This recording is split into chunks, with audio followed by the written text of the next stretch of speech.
السلام عليكم ورحمة الله وبركاته.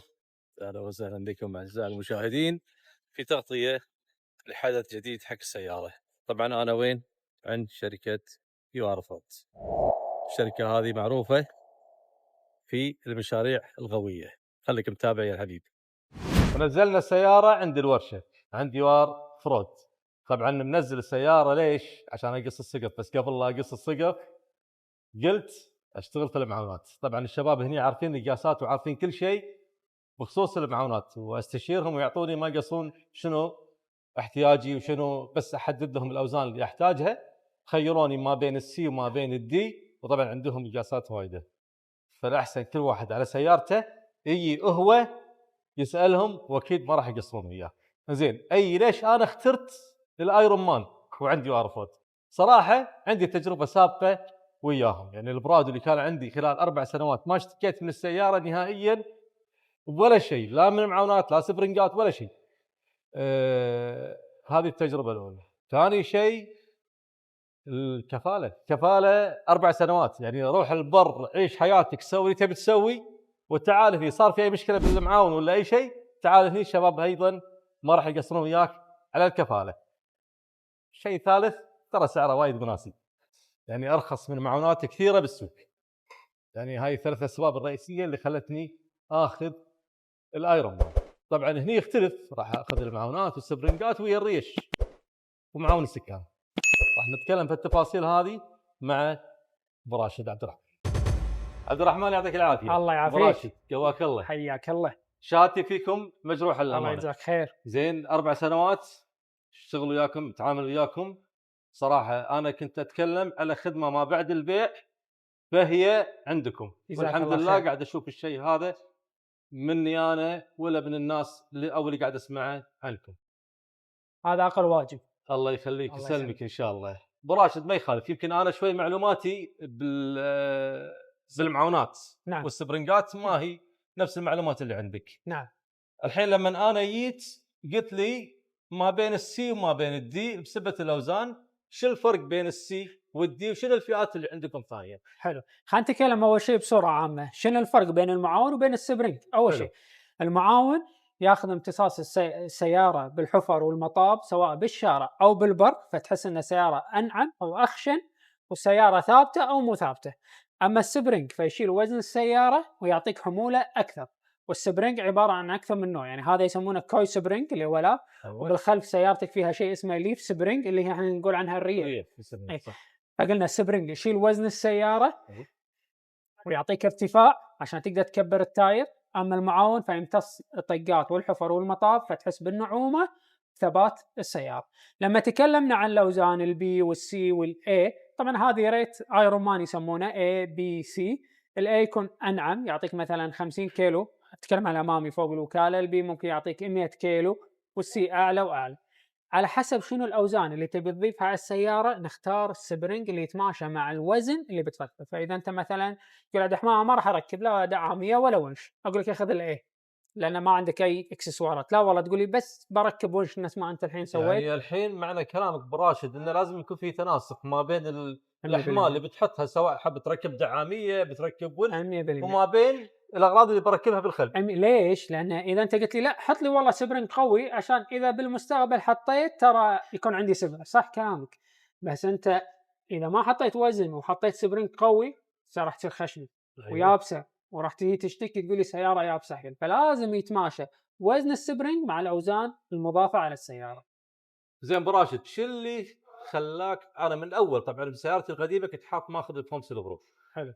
ليش الحين بعد مصرين على الفوم سيلبرو وياي؟ شوف الفوم سيلبرو ايرون مان، طبعا انت مثل ما عارف ايرون مان عندهم النايترو غاز.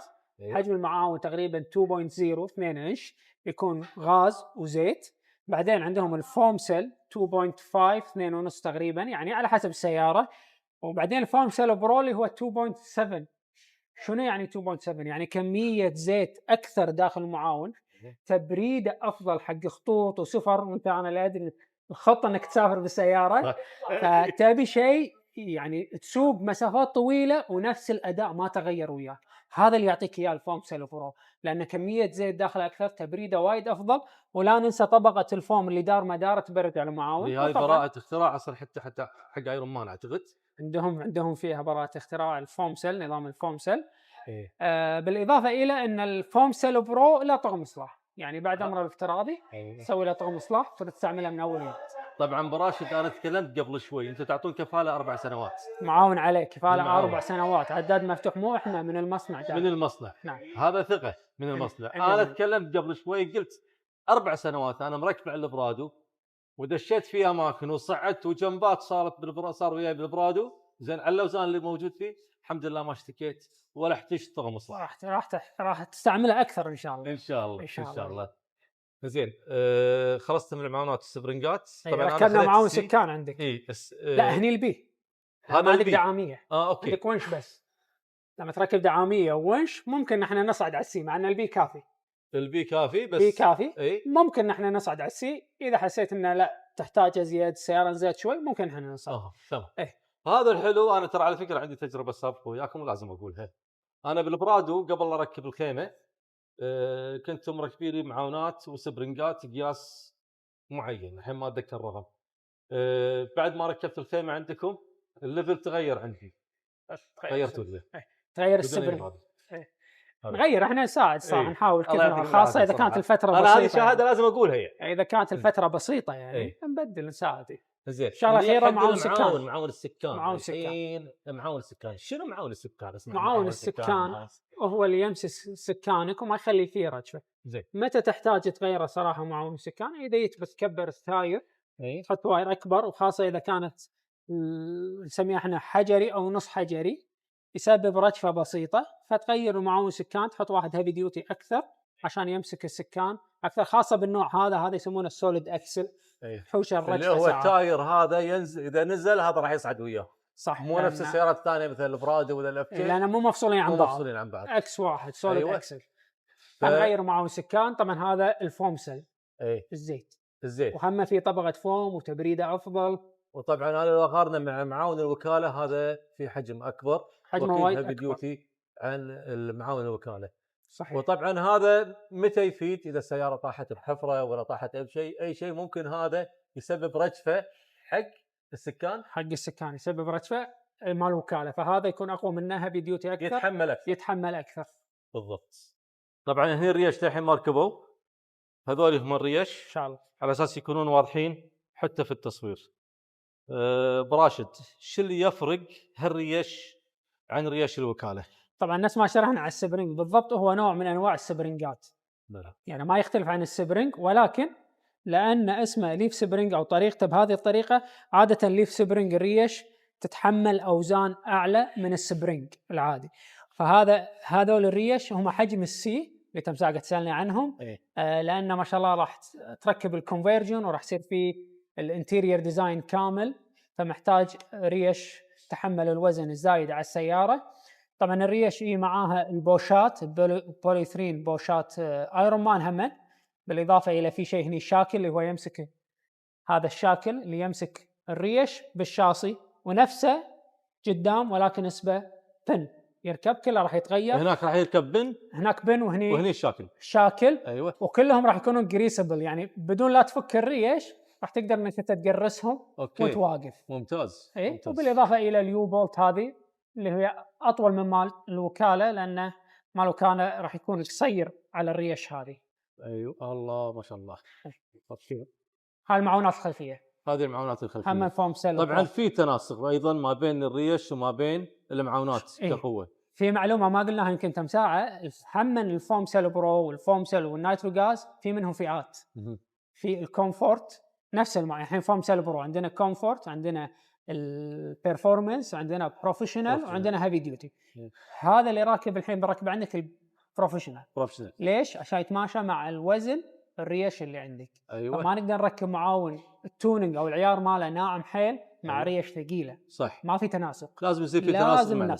لازم نناسق المعاون مع الريش عشان تاخذ احسن اداء واحسن نعومه كثر ما نقدر. 100%. بالاضافه طبعا التناسق اللي ما بين الاوزان ايضا هي اللي تحكم بالاساس. اي فاذا ما في تناسق راح تشوف يا سياره تلعب صح. وياك يا سياره يابسه. زين انا الحين مثلا حطيت السي، مستقبلا حطيت اوزان اكثر، انا سمعت معلومه بس بتاكد منها ان اقدر ازيد ريش على تقدر تزيد ريشه وتقدر تصعد ساعات اذا الزبون عارف انه هو راح يزيد اوزان 100%، نقوم نرفع الريش بدال السي مثلا دي اعلى ونسحب ريشه نخليها وياه عشان بالمستقبل متى ما ركب الاوزان يرد الريشه مره ثانيه وخلاص يصير الوضع طبيعي.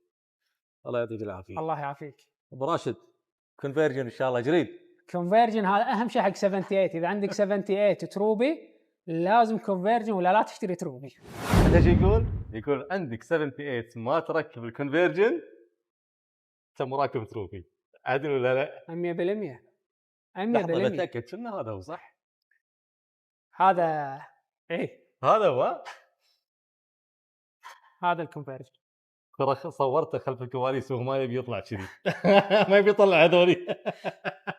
صورت عن الرنجات، ولكن بما ان اهل اختصاص موجودين صراحه بستغلهم هني موجودين، ما راح اهدك براشد. راح نتكلم عن الرنجات نخلص الموضوع الحين هني. حياك الله. طبعا انا متعمد اخذت رنجات ارج لسبب، انا اعرف السبب بس ابيك انت تقول هالسبب لان انت ادرى. قبل لا اقول السبب تعال هالجهه وصور لهم خلي يشوفون. حلو.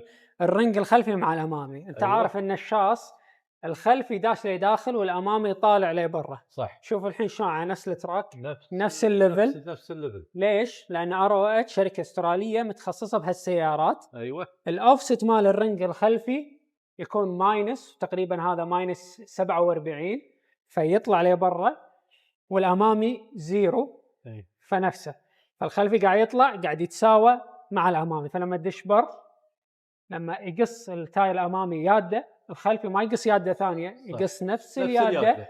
فما يعني ما نقول ما يعت السياره. أيوة. بالعكس يخليها سموث اكثر. بالعكس. ايوه تمام. على اساس اوضح الصوره بس براشد ان هالنوع من السيارات يعني اللي قدام عرضوا والتواير مسافه ما بين التاير القدام صح، لكن الخلفي الباككس ما زال قصير. فهني حلوا هالمشكله هذه شلون؟ لما تكلم براشد على موضوع الاوفست اللي هو المسافه ما بين البراغي والحافه الرنج هذه. فشوف المسافه هذه كبيره، لما تصير الاوفست يكون داش لداخل اكثر معناته التاير يطلع لبرا اكثر. صح. الحين راح نروح حق التاير الثاني على اساس نشوفه ونشوف نقارن المسافه. شوف حطيت اصابعي الحين هني، هذا اصابعي، هذه المسافه جايه. بالمقابل هذا التاير الامامي زين، شوف المسافه، فشوف الفرق اللي صاير هني.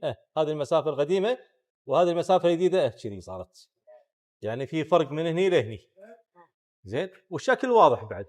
هذا اللي يعطي شنو؟ ان التايرين راح يصيرون على مستوى واحد. الحين يمكن التصوير هني اوضح من قبل شوي. التايرين على نفس المستوى. قبل كان التاير الخلفي داش، حتى شكل السياره من ورا لما تشوفها تقول كنا مقسمه كذي. ابو علي ترى هي من الرنجات اللي يمكن الوحيده اللي يركب الكاب هني لها. أيوة. اغلب الشركات الثانيه لانه مو خاصه حق ال70 سيريس الكاب ما يركب. احنا الحين بالتصوير مو مركبينه بس يركب بدون اي مشاكل. طبعا هذا هو الكاب. براشد هذا الومنيوم وفي عندكم الحديد. الحديد شو اللي يفرق؟ يعني في ناس تقول حديد، انا صراحه فضلت الالومنيوم اخف بالوزن. الحديد اثقل شيء بسيط ترى، مو ثقيل مو نفس قبل فرق كبير، لا فرق بسيط الحين ولكن اقوى. يعني لو سمح الله طقك شيء بالبار هذا تقدر تطقه وتكمل امورك. اما الالومنيوم اخف ولكن يحتاج الى مخرطه اذا تعور مخرطه، يحتاج الى مخرطه وابرد. الالومنيوم ابرد، الحديد شوي حار. وبنفس الوقت طبعا هذا مو الومنيوم عادي، اكيد الومنيوم لا طبعا في قوه ويتحمل الاوزان ولا حتى الطرق الوعره. هو مخصص حق الاوفرود. وطبعا في شغله ثانيه بعد ما تكلمنا عنها اللي هي الشفه اللي موجوده داخل اللي يمنع التاير انه تمسكه عن انه يفصل. راح اصور هالشيء هذا في المعرض ان شاء الله. افضل ان شاء الله. شوفوا رنجات الحديد هذه اللي تكلمنا عنها تحت، هذه رنجات الحديد اللي عندهم RH. جاي هني طبعا بتكلم على موضوع الشفه الداخليه اللي يمنع التاير انه يتفسخ، اللي هي هذه الشفه. هذه الشفه واضحه لكم هني، التاير راح يركب هني، فبالتالي التاير راح يمسك التاير لما يتفسخ. وهذه الانواع اللي موجوده، طبعا هذا الرينج اللي انا ركبته، وهذا هذه الانواع اللي موجوده هنا. ما شاء الله عندهم تشكيله كبيره من الرنجات موجوده، تركب على اغلب انواع السيارات. يلا موعدنا ان شاء الله مع قص الثقب. يلا جايين اللحظه المتخذ ان شاء الله، خليك متابع. بدينا اللحظه اللي تعور القلب. لا والله ما تعور القلب الا خوش لحظه هذه. الله مع السلامه يا صقر.